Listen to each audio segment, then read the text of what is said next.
Welcome to the Slop Farm. Enjoy the video. You'll start by ensuring Git and Vscode are installed and that you have a GitHub account.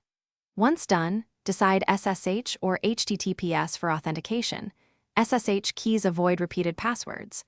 Open Vscode and choose Clone Repository, paste the GitHub URL, and pick a local folder. Make sure the integrated terminal shows the repo.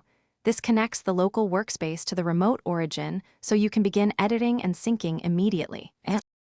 You need to configure identity. Run git config user. Name and git config user. Email if not set, so commits are attributed correctly.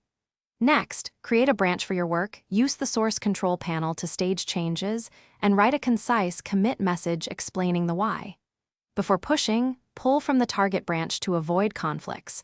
Resolve any merge issues locally. Then push your branch to origin. This uploads your commits and prepares them for a pull request on GitHub. You'll finish by opening a pull request on GitHub, describing why the change matters and assigning reviewers.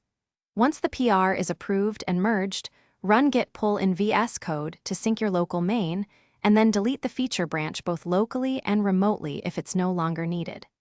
If something goes wrong, like authentication failures, check whether you used SSH versus HTTPS. Confirm your SSH key is loaded or update credentials with the OS Credential Manager. Then retry the push. Thanks for watching. Consider subscribing if we helped you today.